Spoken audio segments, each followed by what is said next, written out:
Glória a Deus, aleluia. Hoje, quinta-feira, 7 de setembro, nós estamos aqui,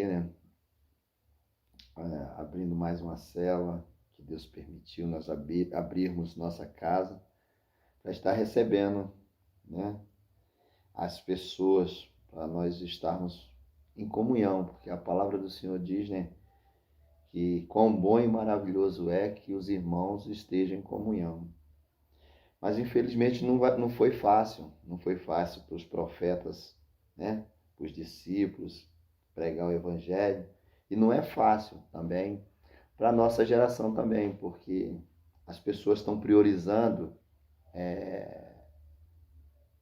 coisas, priorizando pessoas e esquecendo da vida espiritual, que a Bíblia, a própria palavra diz, na Bíblia, que buscai primeiro o reino de Deus, que as outras coisas vos serão acrescentadas. E hoje eu estou aqui abrindo a célula, eu e minha esposa, nos arremete uma vez que nós estávamos lá no Rio de Janeiro, abrimos a célula, e quando estávamos orando, só tinha eu e ela. E ela me perguntou: você vai fazer a célula? Eu digo: vou. Porque nunca vai ser sobre mim, nunca vai ser sobre quem eu convidei, quem eu chamei, tá? E assim, fizemos a célula e Deus nos honrou. Com certeza Deus se faz presente aqui. E eu estou fazendo esse vídeo aqui para dizer a você, que está aí do outro lado, que busque primeiro o reino dos céus. Eu não sei o que é que você está passando, mas eu creio no meu espírito que Deus hoje à noite marcou um encontro contigo. Você que vai ouvir essa palavra, entenda que Deus, Ele trabalha com disponíveis, certo? Deus escolhe, Deus chama, mas poucos são escolhidos. Muitos são chamados, mas poucos são escolhidos. Então, que você esteja. Então, a palavra de hoje, Deus tem incomodado muito assim, e até o pastor está pregando, na igreja, o Vale de Ossos Secos, Porque muitas vezes o Vale de Ossos Secos, nós vivemos, mas a Bíblia nos diz, nos garante, que o vale não é para nós morrermos lá no vale. O vale nunca foi para matar profeta. Os vales, eles são para reconhecimento de profeta. Aqueles que realmente querem falar em nome de Jesus, profetizar em nome de Jesus. Então, o que eu aprendo com essa passagem, em Ezequiel 37, que Ezequiel ele foi arremetido, ele foi levado pelo Espírito a um vale de ossos secos. E diante daquele vale, diante daquela aquela situação adversa, diante daquele caos, que a Bíblia diz, que era um vale onde tinha vários mortos, vários esqueletos, onde eram muitos. E Deus, ele traz aqui eu vou ler o número 37:1. Veio sobre mim a mão do Senhor, e o Senhor me levou em espírito e me pôs no meio de um vale que estava cheio de ossos, e me fez andar ao redor deles, e eis que eram muito sequíssimos sobre a face do vale, e estavam sequíssimos. Aqui o profeta, além de ver que eram secos, um vale de ossos secos, e ele diz, muito sequíssimos. E de novo ele diz, e estavam sequíssimos. Mas Deus, o próprio Deus, pergunta a ele, filho do homem, no verso 3, filho do homem, poderão viver estes ossos? E eu disse, Senhor Jeová, tu sabes.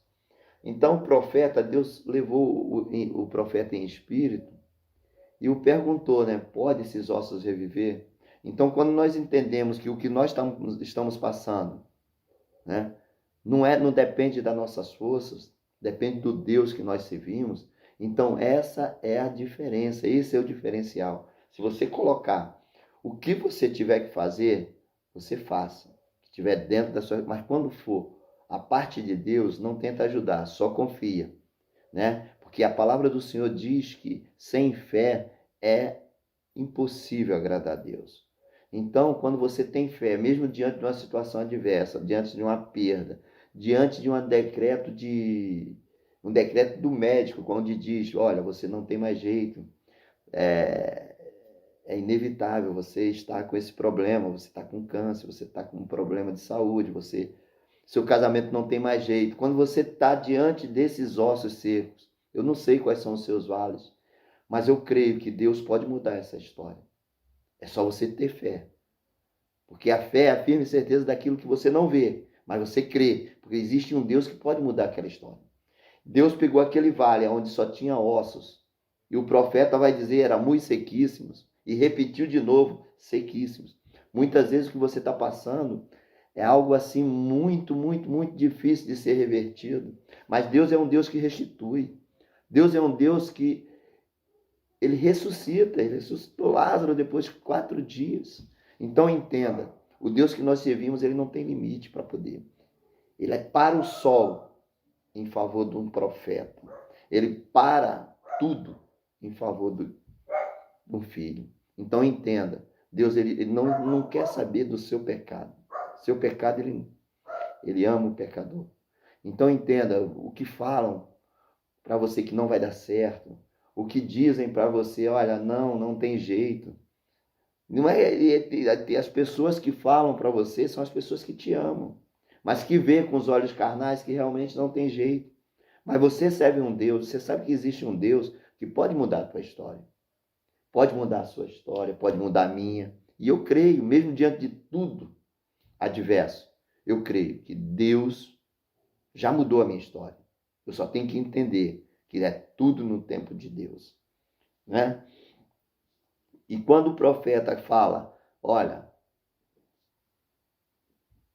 tu sabes, e ele diz, então me disse, profetiza sobre esses ossos e dize-lhes, ossos secos, ouve a palavra do Senhor.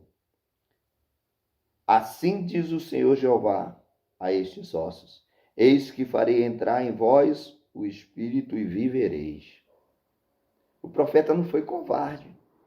Muitas vezes nós se acovardamos diante da situação, diante das adversidades e achamos, eu estou ficando louco. Muitas vezes as pessoas que são mais próximas de você, sabendo do que você está passando, sabendo do decreto, sabendo da sua situação, ele acha, esse cara é maluco, como é que ele fala que vai dar tudo certo? Como pode ele rir? Como pode ainda ele ter coragem de ir à igreja? Como pode ele chegar no Ministério do Louvor e dizer, eu vou cantar com essa voz tão ruim? Mas louvado seja o nome do Senhor. Até aqui o Senhor me ajudou. Eu creio em nome de Jesus, que o Deus que eu sirvo, eu creio no meu espírito, que essa mensagem vai chegar.